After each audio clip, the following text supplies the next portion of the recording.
What these facts tell us is that this row about raising the debt ceiling has done nothing for ordinary Americans.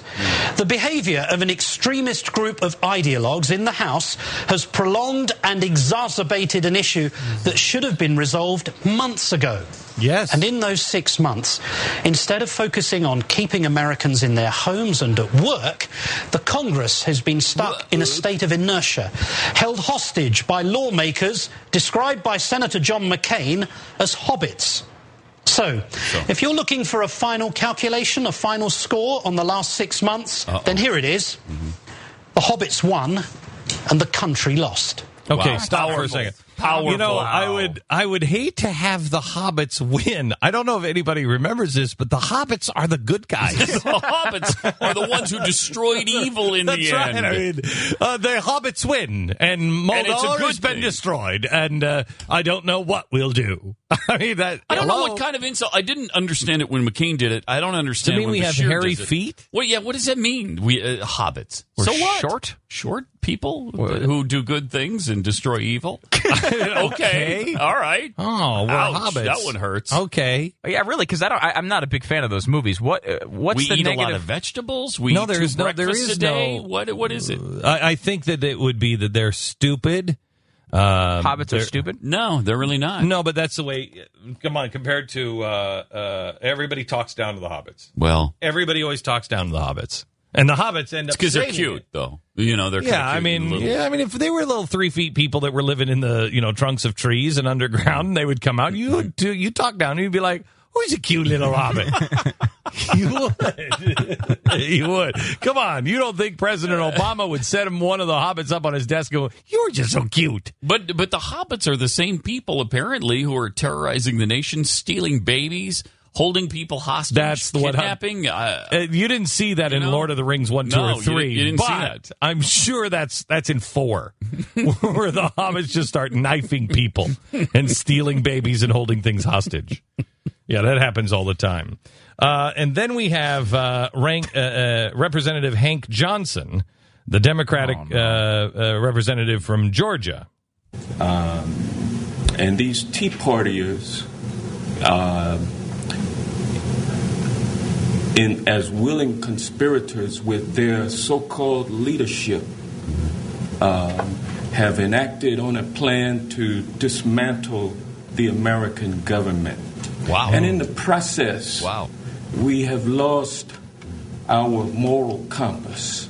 And that all happens. That all happens over $2.7 trillion. That's not really even going to be cut. Yeah. Really? Wait until you see us cut $7 trillion. Won't that be amazing? Yeah, that'll be amazing, won't it? We've lost our moral compass. Gang, this is all a game. The Tea Party has been set up. This is not something that the Tea Party wants. If you're excited about this bill, please explain why. I'd like to know. If you really think that these are deep cuts, talk to the people who have already cut us. Talk to the people at Moody's. And by the way, Moody's is not somebody that I look at and say, oh, well, they have all kinds of credibility. They're the ones who we're giving everybody these great credit ratings for the banks. That's the point. Moody's is in bed with this government. Frank and Dodd, who do you think they're in bed with? The credit rating agencies. Now, the credit rating agencies will do whatever it is they want to do. They will downgrade us because we deserve to be downgraded. We are not serious about our debt. We are going down the same road as Europe, as Greece, and they need it to go down the same road as Europe and Greece. But they need to be able to blame it on somebody. And so they're going to blame $2.7 trillion, which is total bogus money. And there are tax hikes in our future because of this bill. And they're going to blame this on us like it was a really, really good deal for the Tea Party. It's not a good deal for the Tea Party. I would vote against this bill. So be it. At least walk out with your integrity. At least walk out with your soul. At least walk out with doing the right thing. And the right thing is not for tax cuts, and it's certainly not for $2.7 trillion in spending that will not be cut anyway. In the end, you watch, we'll walk out with about $900 billion to maybe $1 trillion in cuts. And that'll be it. Everything else will come with hikes. And out of what? I mean, you're talking about a period in which we're talking about 10 years. 10 years, $45 trillion-ish? I mean, that's... Wow, $1 trillion. Yeah, that's shutting down the American government? No. That's not shutting down the American government. And nobody in the Tea Party wants to shut down. We're the ones who like the monuments. We're the ones who like the Constitution. We're the ones who like the military. We're the ones who like it. We don't want to shut the American government down, please. Please, we weren't the ones that were bombing police stations in the 1960s. We're not the ones who have joined communist groups. That's you guys. That's you guys. So please don't talk to me about extremists. You just have to understand that a game is being played in the media. And the only way to win, watch war games. The only way to win is to not play the game. Don't play the game. Don't play the game. It's a setup. Now I'll tell you what Vladimir Putin said. Surprisingly, at a pro-Kremlin youth camp.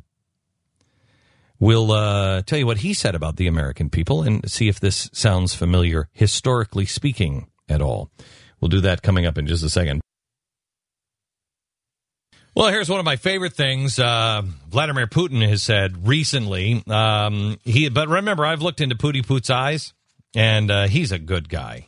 He's a really, really, really, really good guy. Pooty Poot has said this, that the United States is a parasite on the world economy. Mm-hmm. That's good. You know, may I just say, remind what I have said for the last few years, that Americans are going to be the most unpopular in the world soon. Our future is tied to Israel. As goes Israel and the Jewish people, so goes America and the American people. They're now starting to call Americans parasites. Let's play this one out just a little bit when we come back, and I'll show you where we're headed. Which should you be more concerned with, default or what the world thinks? Normally, I would say neither. I don't really care what the world thinks. We do the right thing for us, just as the rest of the world has always done the right thing for them. So let's do the right thing for America, because when we get back on our feet, then we'll be able to help everybody else out as we always do. But we have to be, physician, heal thyself first.